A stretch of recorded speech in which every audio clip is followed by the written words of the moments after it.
బుగ్గన గారు, development companies ఇవన్నీ మాట్లాడుకున్నాం, ఓకే. సరే, బయట నుంచి ఎవడో రావడం, పెట్టుబడులు పెట్టడం, ఇక్కడ మనం బిల్డింగ్స్ కట్టడం పక్కన పెడతాం. అమరావతి, పోలవరం, ఆంధ్రప్రదేశ్ అంటే ఏపీ, ఏ అంటే అమరావతి, పి అంటే పోలవరం, ఈ రెండు పూర్తయితే పోలవరం ఒక జీవనాడి అని మాట్లాడుకున్నాం. పోలవరం పూర్తవుతుందా sir? Polavaram fruits, Polavaram water మనం వచ్చే 10 yearsలో చూడగలుగుతామా? ఇదంతా అండి యాక్చువల్గా నేను అన్నట్లుగా, ఇంతకుముందు అన్నట్లుగా ఫస్ట్ డికేడ్ అనేది very important. First 5 years, first 2014 నుంచి తీసుకోండి. పోలవరం జాతీయ ప్రాజెక్టుగా అంటే మనం కదా ఒక గుమాస్తానో మేనేజరో మన దగ్గర ఉన్న తర్వాత ఓ 30 సంవత్సరాలు మనతో పాటు ఉండి అకారణంగా ఏ కారణం చెప్పకుండా నాయన ఈ రోజు నుంచి ఇంకా ఇది చాలు నాకు అయితే పోతూ పోతూ నిన్ను అకారణంగా పంపిస్తున్నా కాబట్టి నీకు ఒక అపార్ట్మెంట్ ఇచ్చి పంపిస్తున్నా అన్నట్లు ఆంధ్రప్రదేశ్కు పోలవరం ఇచ్చినారు. వాస్తవం కదా. ఇచ్చిన తర్వాత ఆ పోలవరాన్ని ఎంత జాగ్రత్తగా చూసుకోవాలి లెక్క ప్రకారం అంటే ఆ రోజు ప్రభుత్వం ఈరోజు ఎన్ని చెప్పినా ఎన్ని అవాస్తవాలు బయటకు వచ్చినా కూడా వాస్తవాలంతా రికార్డు మీద ఉన్నాయి కదా. 2014లో అప్పుడు వీళ్ళు ఉమ్మడి ప్రభుత్వం ఉండంగా ఏం ఒప్పుకున్నారండి? కేంద్ర ప్రభుత్వంతో చేసుకున్న ఒప్పందం ఏమో రోజు 2013-14 సంబంధించిన రేట్లకు 2013-14 సంబంధించిన రేట్లకు క్వాంటిటీస్ వచ్చేసి దాంట్లో ఎంత క్వాంటిటీ అనేది 2009-10 క్వాంటిటీస్కు ఎస్కలేషన్ లేకుండా రేటు పెంచకుండా క్వాంటిటీస్కు, అందులో పవర్ వద్దన్నారు ఎందుకంటే పవర్ ప్రాజెక్ట్ మనది కాబట్టి, వాటర్ కూడా వద్దన్నారు. క్లారిటీ లేకుండా ఏదైతే భూసేకరణ చట్టం వచ్చిందో భూసేకరణ చట్టం అనేది ఫ్యాక్టర్ చేసుకోకుండా ఒప్పందం చేసుకొని 18,000 కోట్లకు ఒప్పందం చేసుకొని వచ్చినారు. పూర్తవుతుందండి 18,000 కోట్లకు. అది యాక్చువల్గా 2019 సమయానికి వచ్చేటప్పటికే 58,000 కోట్లకు పోయింది. 58,000 కోట్లు, వీళ్ళు ఒప్పుకునేది 18,000 కోట్లు. దాంట్లో ఇంచుమించు 25,000 కోట్లు వచ్చేసి భూసేకరణ చట్టానికి సంబంధించిన కొత్త రేట్లు, ట్రైబల్ ఏరియాస్లో ఎవరైతే ఉన్నారో వాళ్ళ కాంపెన్సేషన్ కలిస్తే 25,000 కోట్లు ఇంచుమించు ఉంది. ఇది ఏం ఫ్యాక్టర్ చేయలేదు. అంటే మన ఇంత అనుభవం ఉండేతోళ్లకు మనకు తెలీదా? ఒక డ్యామ్ కట్టాలంటే ఓ సంవత్సరం 2 ఏళ్ళు అవుతుందా? 5 నుంచి 10 ఏళ్ళు కాదా డ్యామ్ కట్టాలంటే? ఎట్లా ఒప్పుకుంటాము? ఎట్లా ఫ్రీజ్ చేస్తాము? 2013-14 రేట్లు ఎట్లా ఒప్పుకుంటాము? 2009-10 క్వాంటిటీస్కి ఎట్లా ఒప్పుకుంటాం? డ్యామ్ కట్టే కొద్దీ క్వాంటిటీస్ వస్తుంటాయి కొత్తగా. అసలు ఒప్పుకోవాల్సిన అవసరం ఏమొచ్చింది అంత హడావిడిగానే చేసి? అది ఎప్పుడు మళ్ళా 2018-19లో 2018-19లో ఇది ఏది మొత్తం ఈ డిఫెక్ట్స్ అంతా కూడా టెక్నికల్ డిఫెక్ట్స్ గవర్నమెంట్తో సెంట్రల్ గవర్నమెంట్. ఎందుకంటే సెంట్రల్ గవర్నమెంట్కు సంపూర్ణ బాధ్యత ఉంది. యాక్ట్ ఎట్లుంది, చట్టం ఎట్లుంది, ఫారెస్ట్ క్లియరెన్స్తో పాటు ఇతర రాష్ట్రాలకు సంబంధించిన క్లియరెన్స్లతో పాటు అన్ని కూడా కేంద్రం చేయాలి. లేదు నేను చేస్తా అని చెప్పి తీసుకున్నప్పుడు ఇదే ఒప్పందం చేసుకునేది. ఏది మళ్ళా కలిసి ఉండి ఉమ్మడి సర్కారు ఉండి వాళ్ళది కలిసి ఉండి ఇది కాక ఎగ్జిక్యూషన్ సైడ్ ఒకటంటే నాకు తెలియక అడుగుతా, ఎవరైనా కానీ పాలకుడు ఒక 5 స్టేజ్లో ఉన్నప్పుడు మనం ఏం చేయాలి? సరైన వ్యక్తులను, సరైన ఆఫీసర్లను, సరైన ఎగ్జిక్యూటర్ను సరైన ఎగ్జిక్యూషన్కు పెట్టాలి. దాని తర్వాత పీరియాడికల్గా ఎప్పుడోసారి ఏం జరుగుతుందని అనేది మనము దాన్ని మానిటర్ చేసుకుంటూ ఉండాలి. ప్రతి వారం మేము పోతాము అని, ప్రతి వారం పోతాం, ప్రతి సోమవారం పోలవరం. దానివల్ల ఏం జరిగింది? పోయినందువల్ల ఏమైందంటే అక్కడ ఎప్పుడైనా కానీ అంత పెద్ద నది ప్రవాహం ఎట్లా దాదాపు హైయెస్ట్ పీక్లో 36 లక్షల క్యూసెక్లు ఒక్కరోజు ఉంటుంది గోదావరి మీద. అటువంటి చోట మనం ఏదైనా కానీ కన్స్ట్రక్షన్ స్టార్ట్ చేసేటప్పుడు ఫస్ట్ నీటిని డైవర్ట్ చేయాలా. నీటిని డైవర్ట్ చేయాలంటే ఏం చేయాలా? మనకి ఏదైతే ఇన్లెట్ ఛానల్ ఉందో అది తయారు చేసుకోవాలా. ఆ తర్వాత స్పిల్వే డ్యామ్ కంప్లీట్ చేసుకోవాలా. ఆ తర్వాత అవుట్లెట్ మళ్ళా ఆ నీళ్ళు మళ్ళా నదిలోకి ఎంటర్ కావాలా. అప్పుడు మనము ఏం టేకప్ చేయాలా? కాఫర్ డ్యాము, డయాఫ్రమ్ వాల్, ఇవన్నీ వీళ్ళు ఏం చేసినారు?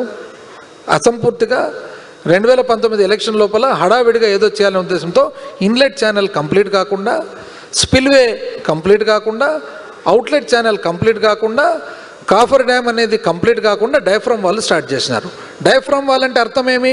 డయాఫ్రామ్ వాల్ ఎప్పుడు కూడా ఆపదు, అది ఓన్లీ నీళ్లు ఇటుపక్క నుంచి అటుపక్కకు అటుపక్క నుంచి ఇటుపక్కకు రానికుండా చూస్తుంది. ఎక్కడి నుంచి వస్తుంది diaphragm wall? Godavari river bed ఏదైతే ఉందో బెడ్ లోపలికి పోయి అక్కడి నుంచి ఇసుకంతా దాటి, ఇసుక దాటినాక నీళ్ళ వరకు వస్తుంది. టెక్నికల్ సబ్జెక్ట్ చాలా సార్లు మాట్లాడుకున్నాం. సరే వాళ్ళు తప్పు చేశారు, తర్వాత మీకు 5 ఏళ్ళ అవకాశం వచ్చింది. కమింగ్ 10 years మనం గోదావరి ఫ్రూట్స్ తీసుకోగలమా? దానికి మీరు అడిగిన క్వశ్చన్కు ఇది చెప్తే తప్ప సమాధానం రాదు. అయితే వీళ్ళు ఏం చేసినారు, కాఫర్ డ్యామ్ కంప్లీట్ చేసుకోకుండా డయాఫ్రామ్ వాళ్ళు కట్టినారు. కట్టిన తర్వాత ఏమైంది, 2019-20 ఫస్ట్ ఇయర్ మేము వచ్చిన తర్వాత ఫ్లడ్ వచ్చింది, సెకండ్ ఇయర్ కూడా ఫ్లడ్ వచ్చింది. కంప్లీట్ కానందువల్ల ఏమైందంటే ఫ్లడ్ వచ్చి డయాఫ్రామ్ వాల్ను డ్యామేజ్ చేసింది. ఎందుకు డ్యామేజ్ చేసింది? కాఫర్ డ్యామ్లో 2 గ్యాప్స్ ఉన్నాయి కాబట్టి. గ్యాప్స్ ఎందుకు ఉన్నాయి? గ్యాప్ పెట్టకుంటే వెనకాల గ్రామాలు మునిగిపోతాయి. సో ఇదంతా చేసి డ్యామేజ్ అయితే మేము 2019 నుంచి 24 వరకు కంప్లీట్ ఏమేమి మేము సాధించినది, స్పిల్వే కంప్లీట్ చేసినాం, ఇన్లెట్ ఛానల్ కంప్లీట్ చేసినాం, అవుట్లెట్ ఛానల్ కంప్లీట్ చేసినాం. చేసిన తర్వాత అన్నిటికంటే ముఖ్యం కేంద్ర ప్రభుత్వం దగ్గరికి పోయి మళ్ళీ మూసేసిన ఫైల్ మళ్ళీ ఓపెన్ చేయించి మేము సాధించినది ఏమంటే మరి 47,000 కోట్ల అప్రూవల్ వచ్చేదానికి ఆర్సిఈ ఫైనల్గా రివైజ్డ్ కాస్ట్ ఎస్టిమేట్స్కి అప్రూవల్ వచ్చేదానికి మేము సాధించుకొని వచ్చి 2013-14 కాదు, ఎల్లప్పటికి కూడా ఏ రేట్ అయితే ఉంటుందో ఆ రేట్ అప్లికబుల్ చేసి వాటర్ కాంపనెంట్ ఏదైతే వైజాగ్ నీళ్లు పోవాల్సి ఉందో 4,000 కోట్లు ఉంటే 4,000 కోట్లు తీసేసిన దాన్ని మళ్ళీ ఇంక్లూడ్ చేయించుకొని ఇంతకుముందు ఏదైతే వాళ్ళకు బ్యాంకు ద్వారా అప్పు ద్వారా ఫైనాన్స్ వస్తుందో అట్లా కాకుండా బడ్జెట్లో నుంచి వచ్చేటట్లు మేము సాధించినాం. సరే సార్, మీరేం చేశారు, వాళ్ళు ఏం చేశారు పక్కన పెడదాం. మీకేమనిపిస్తుంది ఇప్పుడు వెళ్తున్న రూట్ చూస్తే మనకు పోలవరం పూర్తవుతుంది అనిపిస్తుందా? ఈ ప్రకారం చూస్తుంటే మనకి ఎక్కడ అసలు శబ్దమే లేదు. ఎందుకంటే అన్ని సాధించి రెడీగా పెట్టినాం. ఈ రోజు వాళ్ళు గొప్పగా చెప్తున్నారు 12,500 కోట్లు వచ్చిందని. ప్యూర్లీ 100% మేము చేసిన కృషి. మార్చిలో అప్రూవల్కి పోయింది. ఇంకా మార్చి 2024 మీరు మాట్లాడేది వాళ్ళు మాట్లాడేది చూసిన తర్వాత జనాల కన్ఫ్యూజన్ ఉండదు కదా, జనాలకి ఒక అష్యూరెన్స్ ఇవ్వగలరా? మీకేమనిపిస్తుంది మీరు జరుగుతున్న రూట్ పాత్ మేమంటూ ఉండింటే 2029 లోపల 100% కంప్లీట్ చేసేవాళ్ళం. ఎందుకంటే మాకు అండర్స్టాండింగ్ అటువంటి డెడ్ లైన్స్ మీరు పెట్టారు చాలా, వాళ్ళు పెట్టారు చాలా, కాలే ఇప్పుడు అవుతుందా 10 years మనం పూర్తి చేయగలమా? ఇప్పుడు పరిస్థితి చూస్తూ ఉంటే మనం ఎక్కడ దానికి ఏం డైరెక్షన్ కనపడడం లేదు మళ్ళీ. ఎందుకంటే మనకి ఎక్కడ చూస్తున్నాం అసలు? ఇంతకుముందు ఏదో ప్రతి సోమవారం పోలవరం అన్నారు, ఇప్పుడు ఎక్కడుంది, వారం లేదు. 2 issues, అమరావతి మీరు ఆపేశారు లాంటి ప్రచారం ఉంది, పోలవరం మీరు వాళ్ళు బ్లేమ్ గేమ్ నడుస్తుంది. సో ఈ 2 పూర్తి అయ్యే పరిస్థితి, కంప్లీట్ అయ్యే పరిస్థితి మీకు కనిపించట్లేదు as a politician, as a respected political party కూడా మేము కంప్లీట్గా అన్ని పూర్తి చేసి వాళ్ళ చేతులకి పళ్ళెంలో పెట్టినాం కాబట్టి వాళ్ళంటూ చిత్తశుద్ధితో పరిపాలన చేస్తే, వాళ్ళు ఎగ్జిక్యూషన్ చేస్తే మీరు పొలిటికల్ పార్టీగా మీరు సరే, నేను అవుట్ ఆఫ్ ద బాక్స్ పోయి అడుగుతున్నా. బయటకు వెళ్ళినప్పుడు 2 రాష్ట్రాలు విడిపోయాయి, తెలంగాణ డెవలప్మెంట్కి సంబంధించి ఈరోజు ఆంధ్రప్రదేశ్ సంబంధించిన పొలిటికల్ లీడర్స్ అంతా తెలంగాణ బాగా గ్రో అవుతుంది అని చెప్తారు, రైట్? తెలంగాణ బాగా ఫస్ట్ డెకేడ్లో బాగా డెవలప్ అయింది అని చెప్తున్నారు. అదే మాట ఆంధ్రప్రదేశ్ సంబంధించిన పొలిటీషియన్స్ కూడా ఆంధ్రప్రదేశ్ ఆ స్థాయిలో డెవలప్ అయిందంటే ఒప్పుకునే పరిస్థితులు లేరు. కారణం ఏంటంటే 5 ఏళ్ళు మీరు, 5 ఏళ్ళు వాళ్ళు. అంటే ఇందులో కూడా ఒకటి ఉందండి, 5 ఏళ్ళు ఏదైతే ఉందో మొన్న ఇవి అన్ని అవాస్తవాలు. అప్పు అంత లేదు. ఈ రోజు కూడా 14 లక్షల కోట్లు, 12 లక్షల కోట్లు, 10 లక్షల కోట్లు లేదే, 7 లక్షల కోట్లు అప్పు ఉంది. ప్రభుత్వమే చెప్తుంది 7 లక్షల కోట్లు అప్పు ఉంది కాబట్టి ఆటోమేటిక్గా ఆంధ్రప్రదేశ్ అభివృద్ధి చెందడం లేదు, శ్రీలంక అవుతుంది అనేది ఎందువలన వచ్చింది? ఈ ఫాల్స్ ప్రాపగాండా వలన వచ్చింది. ఎక్కడైతే వ్యాపారం రాలేదని ఎందుకు వచ్చింది? 2014-19 మధ్యలో మన సర్వీస్ సేవా రంగము అండ్ మ్యానుఫ్యాక్చరింగ్ సెక్టర్ ఏదైతే పరిశ్రమ 5% తగ్గిందో మా దగ్గర 1% కూడా తగ్గలేదు.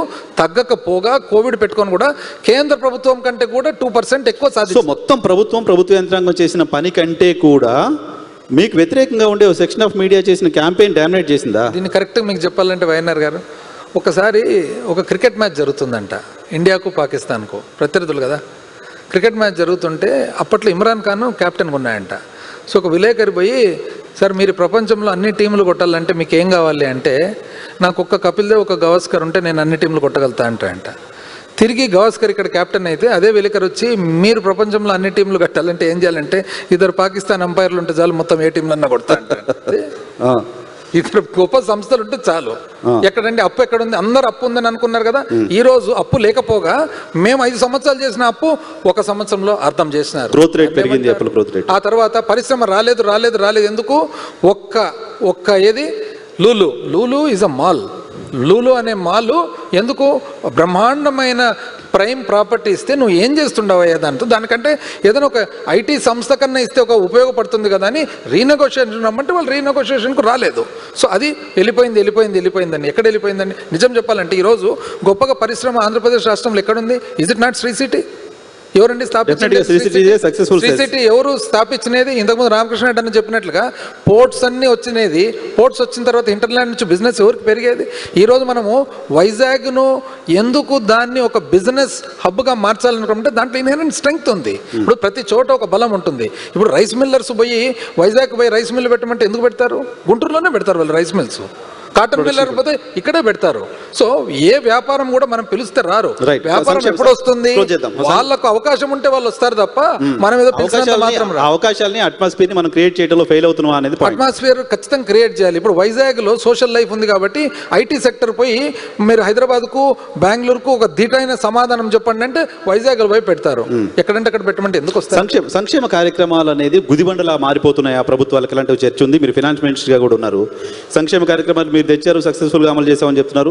వాటిని ఇప్పుడు అమలు చేయక తప్పని పరిస్థితిలో కూటమి సర్కార్ వచ్చింది, వాళ్ళు అమలు చేస్తున్నారు. ఇవి రాబోయే రోజుల్లో ప్రభుత్వాలకు గుదిబండగా మారిపోయి ప్రమాదం ఉందా? ఒక ఆశ్చర్యం అండి. మేము నిజం చెప్పాలంటే మేము సంక్షేమం చేస్తే అయిపోయింది అప్పులు సంక్షేమం అని చెప్పి మేము చేసిండేది ఏదండి? ఒకటి రైతు భరోసా కేంద్ర ప్రభుత్వం చేస్తుంది. కేంద్ర ప్రభుత్వం చేసిన దానికి 6,000 రూపాయలు వాళ్ళు ఇస్తే 6,500 మేము అదనంగా ఇచ్చినాం. నంబర్ 2, 2014 ముందర టీడీపీ వాళ్ళు ఏమని మొత్తం పొదుపు అక్క చెల్లెమ్మలందరిది మాఫీ చేస్తానన్నారు. ఒక్క రూపాయి కూడా చేయలేదు. పైగా వడ్డీలు కూడా చేయలేదు. మేమేం చేసినాము? చెప్పిన ప్రకారంగా మహిళలకు ఏం చేసినారంటే వాళ్ళ ఎంపవర్మెంట్ కోసము డబ్బులు చేతికి ఇల్లేదే వాళ్ళ బ్యాంకుల్లోకి జమ చేసి వాళ్ళ సేవింగ్స్ ఖాతాలు ఉండేటట్లు చేసినాం. 3వది పిల్లలకు చదువుకునే దానికోసం మనము ఒక బెనిఫిట్ అందించినాం. ఇది 4వది లేడీస్ ఎవరైతే ఉన్నారో వాళ్ళ లైవ్లీహుడ్ వాళ్ళకు ఆదాయ మార్గాలు పెరగాలని చెప్పి చేసినాం.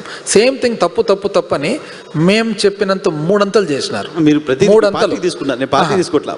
సంక్షేమ కార్యక్రమాలు యాజ్ ఎ ఫైనాన్స్ మినిస్టర్ సుదీర్ఘకాలం పనిచేశారు. 5 years. మీరు సంక్షేమ కార్యక్రమాలు బర్డెన్ గా మారిపోతున్నాయి. ఆంధ్రప్రదేశ్ ప్రభుత్వానికి నేను అదే పాయింట్కే నేను వస్తున్నాను.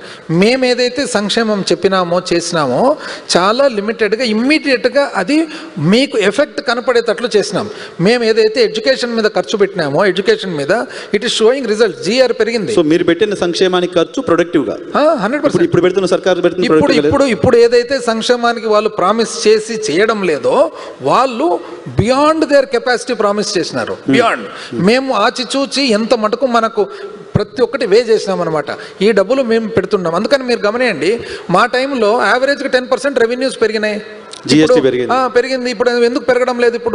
ఎందుకు పెరగడం లేదంటే మేము తీసుకున్న నిర్ణయాలు ఏవైతే ఉన్నాయో, ఒకటి మనకు శక్తి ఎంత ఉందో చూసి తీసుకున్నాము. శక్తి లేని హామీలు కూటమి సర్కార్ ఇస్తే మీరు రాష్ట్రం పాయింట్ ఆఫ్ వ్యూలో ఆలోచించి అది శక్తి లేదు అమలు చేయడంలో ఆపేస్తే వదిలేయాలి కదా. అమలు చేయండి అని వైఎస్ఆర్ కాంగ్రెస్ పార్టీ రోజు ఎందుకు ప్రెజర్ చేస్తున్నారు? ఒకటండి, ఇప్పుడు మనము అంత సులభంగా రాజకీయాల్లో మనం పోయి అమాయక ప్రజలను, ఇప్పుడు ప్రజలు అమాయక ప్రజలను మనము ఏదో ఒక రూపంలో వాళ్ళని ఎక్స్ప్లాయిట్ చేయొచ్చు అని పోయినప్పుడు అపోజిషన్ పార్టీగా మా ధర్మం కదా అమాయక ప్రజలకు కూడా అవి ఖర్చు పెడితే రాష్ట్రానికి నష్టం, ఫైనాన్షియల్ బర్డెన్ మీరు చెప్తున్నప్పుడు చెప్తున్నారు కదా. బట్ వాళ్ళు అంటే ఎప్పుడైతే మీరు వాగ్దానం చేసినారో వాగ్దానం చేసిన దాన్ని మీరు కంప్లీట్ అన్నా చేయండి, లేదా తప్పనన్నా ఒప్పుకోండి. తప్పనన్నా ఒప్పుకోండి, లేదా వాగ్దానం కంప్లీట్ చేయండి. మీరు 2 లేకుండా నేను ఊరికే చెప్పేసి నా పని నేను జరుపుకొని వెళ్ళిపోతా అంటే ప్రతిపక్ష పార్టీ మనం చూసుకుంటూ కూర్చుంటే అది ఎట్లా కరెక్ట్ అవుతుందండి? లేదా ఒప్పుకోండి తప్పు నేను చేసినది. ఇప్పుడు మేము 25,000 కోట్లు చేసినామండి. 25,000 కోట్లే చాలా అతి కష్టంతో చేసినాము. వాళ్ళు 1,20,000 కోట్లు కావాలి. వాళ్ళకి ఇప్పుడు 4 గంటలు కావాలా. సో 1,20,000 కోట్లు మీరు చేయనన్నా చేయండి.